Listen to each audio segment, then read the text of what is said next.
ารเพื่อนสาธมิกทุกรูปเจริญพรสาธุชนญาติโยมทั้งหลายที่ได้รับฟังรายการธรรมรับอรุณเป็นการเผยแพร่พระพุทธศาสนาเป็นงานเผยแผ่ที่พระสงฆ์ได้นำเอาธรรมะสาระในทางศาสนามาพบปะกับทุกท่านผ่านช่องทางออนไลน์วันนี้กระผมอาตมาภาพพระครูสิริปริยัตยานุศาสตร์ได้มาพบปะกับสาธุชนท่านทั้งหลายในวันเสาร์ทุกวันเสาร์ที่3ของเดือนช่วงนี้เป็นช่วงของเทศกาลงานบุญประเพณีทางพระพุทธศาสนาต่อเนื่องกันตลอดทั้งเดือนตั้งแต่วันมหาปวารณาวันที่17ตุลาคมเป็นต้นมาวันที่18ตรงกับแรม1ค่ำเดือน11หรือเดือนเกียง1ก็เป็นวันออกพรรษาวันเทโวโลหณะและก่อนนับตั้งแต่วันที่18แรม1ค่ำเดือน11เป็นต้นมาก็จะเป็นเทศกาลงานกฐินไปจนถึง1เดือนก็คือขึ้น15ค่ำเดือน12หรือวันลอยกระทง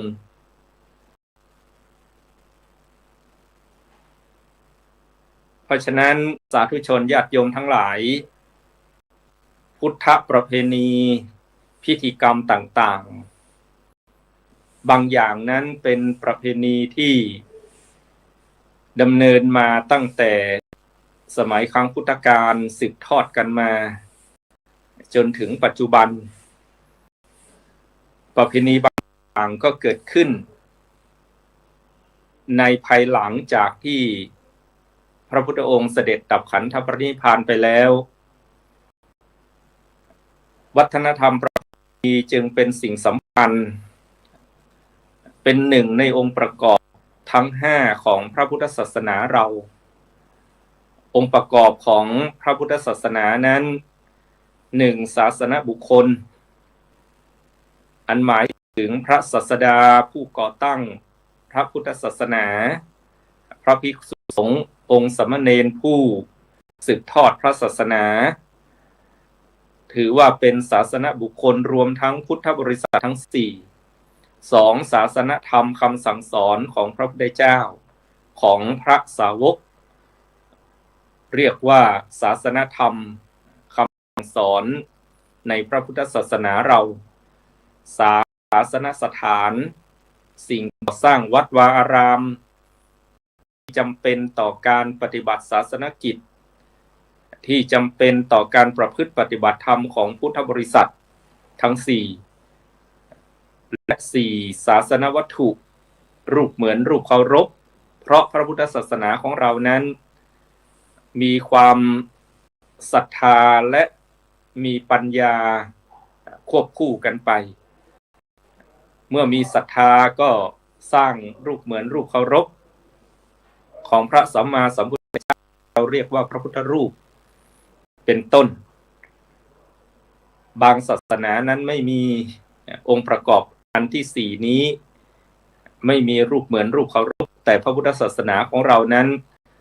เป็นศาสนาที่มีความศรัทธาและปัญญาควบคู่กันไปก็สร้างรูปเหมือนรูปเคารพขององค์ศาสดาปัจจุบันนี้ก็มีของพระเถราจารย์อันนี้เป็นองค์ประกอบของพุทธศาสนาเราส่วนประการสุดท้ายก็คือศาสนพิธีกรรมทางพระพุทธศาสนาซึ่งก็ รวมกันเป็นองค์ประกอบของพระพุทธศาสนาทั้ง5ประการเมื่อพระพุทธเจ้าเสด็จดับขันธปรินิพพานไปแล้วอาจจะมีพิธีกรรมที่เพิ่มเข้ามาเติมเข้ามาจนทำให้แก่นของศาสนพิธีนั้นลืมเลือนไปลบเลือนไปเพราะฉะนั้นครูบาอาจารย์ท่านจึงกล่าวเตือนสติคนรุ่นหลังว่าพิธีกรรมต้องนำไปสู่พิธีธรรมไสยศาสตร์ต้องนำไปสู่พุทธศาสตร์โหราศาสตร์ต้องนำไปสู่กรรมศาสตร์ธุรกิจต้องนำไปสู่ศาสนกิจทุนนิยมต้องนำไปสู่บุญนิยมเพราะฉะนั้นในพระพุทธศาสนาเราเป็นศาสนาแห่งปัญญาเราก็ต้องนำเอาพิธีกรรมที่เราประพฤติปฏิบัติในแต่ละวันนั้นไปสู่พิธีธรรมก็คือให้เห็นปริศนาธรรมให้นำเอาธรรมะที่อยู่ในพิธีกรรมต่างๆไม่ว่าจะเป็นวันมหาปวารณาของพระสงฆ์วันออกพรรษาวันเทโวโรหณะหรือประเพณีพิธีกรรมทอดกฐินในปัจจุบันนี้ไม่ว่าพิธีกรรมนั้นจะเกิดขึ้นที่ไหนเมื่อไหร่เราก็ต้องให้นำไปสู่พิธีธรรมต้องนำเอาธรรมะในพิธีกรรมนั้นมาประพฤติปฏิบัติไสยศาสตร์ที่ทุกคนบอกว่าเป็นศาสตร์ที่ขวางต่อการบรรลุธรรมสังคมไทยเราเป็นสังคมที่มีความละเอียดอ่อนรับเอาทุกศาสตร์มาประยุกต์ประสานกับพระพุทธศาสนาอาจจะทำให้เกิดการสับสนของผู้คนที่ไม่ได้ศึกษาพระพุทธศาสนาไสยศาสตร์เราก็ต้องนำไปสู่พุทธศาสตร์ก็คือนำเอาพระพุทธศาสนาของเรานั้นมาอธิบายมาเป็นจุดยืนของสังคมให้ได้โหราศาสตร์ต้องนำไปสู่กรรมศาสตร์โหราศาสตร์เป็นศาสตร์ของการทำนายทายทักดวงดาวฤกษ์ยามแต่พระพุทธศาสนาของเรานั้นเป็นศาสนาที่เชื่อในกฎแห่งกรรมชีวิตเราจะเป็นอย่างไรอยู่ที่เราได้ทำอะไรเราก็ต้องนำไปสู่กรรมศาสตร์กายกรรมกายทำดีวจีกรรมปากพูดดีมโนกรรมใจคิดดีก็จะนำไปสู่ทุกอย่างในชีวิตของเรานั้นมีแต่ดีฉะนั้นโหราศาสตร์ก็ต้องนำไปสู่กรรมศาสตร์ต้องประพฤติปฏิบัติเชื่อมั่นในกฎแห่งกรรมเราทำอย่างไรชีวิตเราก็เป็นอย่างนั้นธุรกิจต้องนำไปสู่ศาสนกิจญาติโยมสาธุชนทำธุรกิจ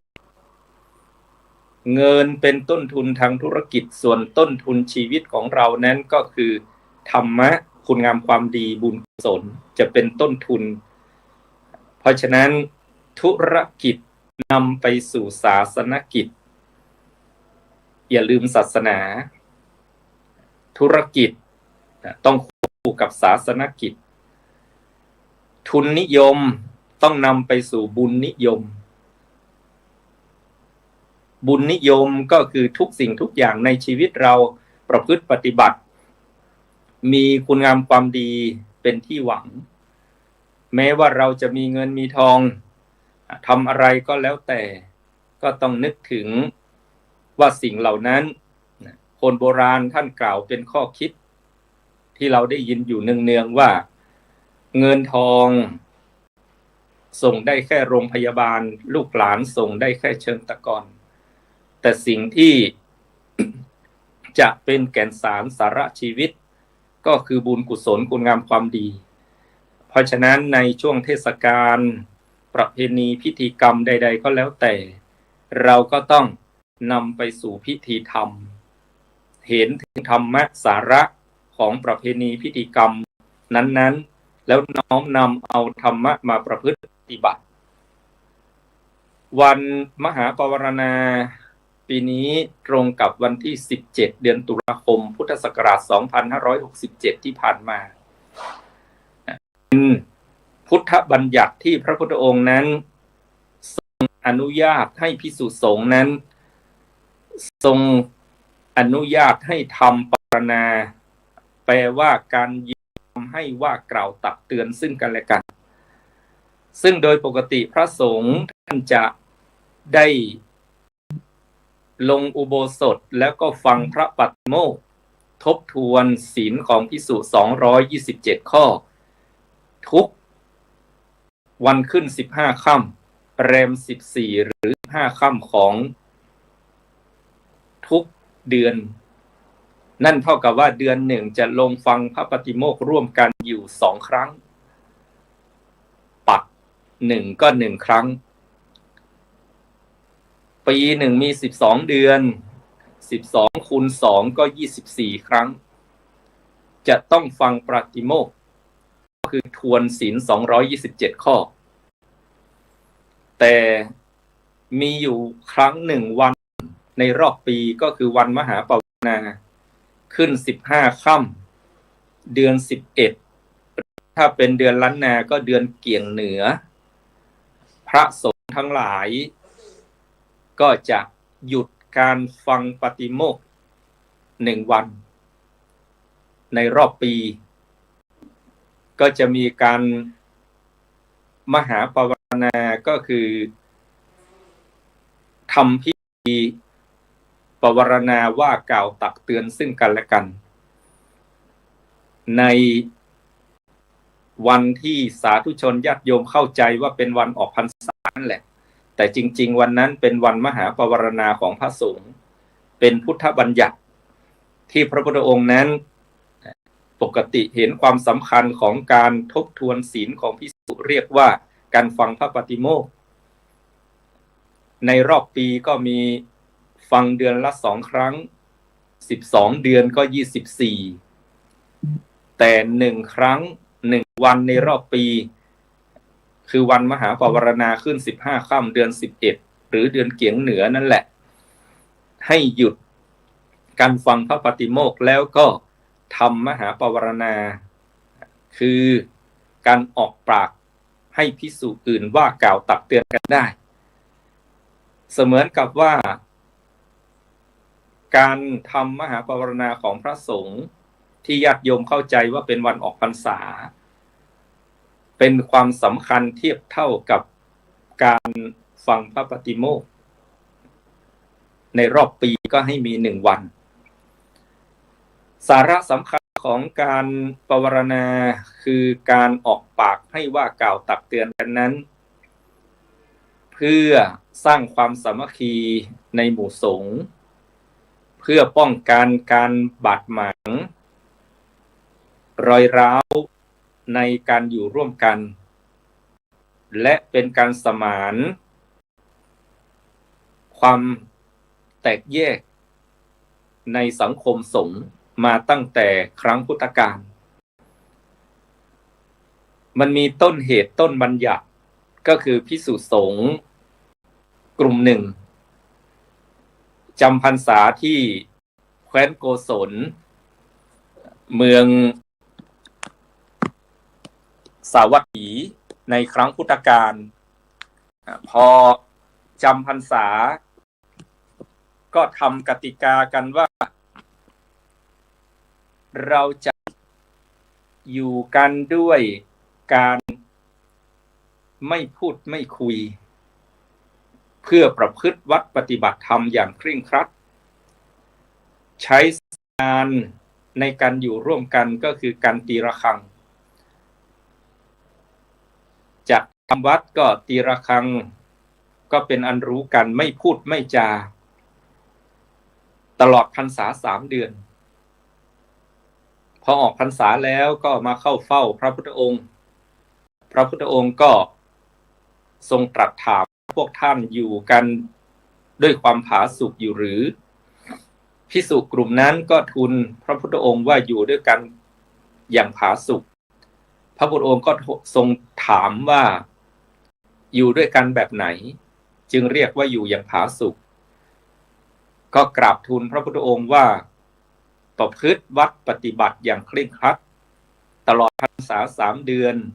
ไม่พูดไม่กล่าวไม่สนทนากันพระพุทธองค์ก็ทรงตำหนิว่าการอยู่กันอย่างนั้นไม่ควรเลยเพราะการอยู่ร่วมกันจะต้องมีการสนทนาว่ากล่าวตักเตือนบอกธรรมซึ่งกันและกันแล้วพระพุทธองค์ก็ทรงบัญญัติให้มีการปวารณาในวันขึ้น15 ค่ำเดือน11หรือเดือนเกียงเหนือที่ญาติโยมพูดกันชินปากว่าเป็นวันออกพรรษาแต่จริงๆวันนั้นยังไม่ใช่วันออกพรรษาของพระสงฆ์วันออกพรรษาของพระสงฆ์ต้องอยู่อีก1 ราตรีก็คือแรม1 ค่ำ11ปีนี้ก็ตรงกับวันที่18เดือนตุลาคมการปวารณาซึ่งกันและกันของพระสงฆ์นั้นท่านมีภาษาบาลีว่าสังคัมพันเตปวาเรมิทิเถนะวาสุเตนะวาปริสังกายวาวัฏันตุมังอายัสสมันโตอนุกัมปังอุปาทายะปัสสันโตปฏิกริสามิแปลเป็นใจความภาษาไทยว่าข้าแต่พระสงฆ์ผู้เจริญข้าพเจ้าขอปวารณาคือขอออกปากให้ท่านตักเตือนข้าพเจ้าหากท่านเห็นก็ดีได้ยินก็ดีรังเกียจสงสัยก็ดีในพฤติกรรมอันใดอันหนึ่งของข้าพเจ้าขอท่านได้อนุเคราะห์ว่ากล่าวตักเตือนข้าพเจ้าหากข้าพเจ้าเห็นแล้วรู้แล้วข้าพเจ้าจะได้ประพฤติปฏิบัติตนเสียใหม่นี่คือใจความของการปวารณาของพระสงฆ์นั่นหมายความว่าการปวารณาของพระสงฆ์ในวันมหาปวารณานั้นเป็นการออกปากให้ผู้อื่นว่ากล่าวตักเตือนแล้วตัวเองจะปิดปากเงียบไม่โต้ไม่เถียงเพราะยอมรับในการว่ากล่าวตักเตือนซึ่งกันและกันพระเถระก็จะว่ากล่าวตักเตือนพระผู้มีอาวุโสน้อยผู้เป็นลูกศิษย์ลูกหาวันนั้นลูกศิษย์ลูกหาหากเห็นได้ยินหรือรังเกียจสงสัยในพฤติกรรมของพระเถระครูบาอาจารย์ก็ว่ากล่าวตักเตือนซึ่งกันและกันได้เป็นการเปิดโอกาสสังคมสงฆ์จึงได้ทำปวารณากันทุกปีละ1 วันงดเว้นจากการฟังพระปฏิโมกข์1 วันดังกล่าวจึงทำให้สังคมสงฆ์นั้นมีทิฏฐิสามัญญตาคือความเห็นที่ตรงกันศีลยตาการประพฤติที่ตรงกันก็ทำให้สังคมเกิดความสงบร่มเย็นเป็นกุศลบายเป็นพุทโธวาดเป็นสิ่งที่พระพุทธองค์นั้นทรงบัญญัติด้วยพระองค์เองเพราะฉะนั้นสาธุชนญาติโยมทั้งหลายหากว่าเราจะเอาวิธีการปวารณาของพระสงฆ์มาใช้ในครอบครัวในสังคมในทุกระดับทำให้เกิดความสามัคคีในครัวเรือนในสังคมได้พ่อแม่ก็ต้องตั้งจิต อยู่ในใจเราว่าหากลูกหลานเห็นเราประพฤติไม่ดีได้ยินคนว่ากล่าวในการประพฤติของเราว่าไม่ดีหรือสงสัยว่าพ่อแม่ทำอย่างนี้ไม่ดีไม่ถูกเราก็เปิดใจรับฟังคำตักเตือนของลูกของหลานต้องฟังซึ่งกันและกันครอบครัวก็จะอยู่มีความสุขผัวเมียเช่นเดียวกันใช้วิธีปวารณาของพระสงฆ์นี้ไม่ต้องออกปากก็ได้ทำในใจเราว่าต่อไปนี้ผัวจะตักเตือนอะไรเมียจะตักเตือนอะไรเราก็จะยอมรับฟังหากเราเป็นอย่างนั้นจริงๆเราก็ประพฤติปฏิบัติตนเสียใหม่ดังที่นักปราชญ์กวีท่านแต่งไว้ว่าเมื่อเขาด่าเขาว่าเราอย่าโกรธลงโทษเขาหากว่าเราไม่เป็นเช่นเขาว่าหากว่าเราเป็นเช่นดังเขาว่ามาก็อย่าโกรธลงโทษเขาเราเป็นเองก็คือมาปรับปรุงตัวเองเพราะฉะนั้นชาวบ้านฟังเสียงบรรพชิตลูกศิษย์ฟังเสียงอาจารย์ลูกหลานฟังเสียงพ่อแม่ดีผู้น้อยฟังเสียงผู้ใหญ่ในสังคมไทยเราก็เป็นสังคมแห่งการเคารพผู้อาวุโสคือผู้มีอายุมากกว่า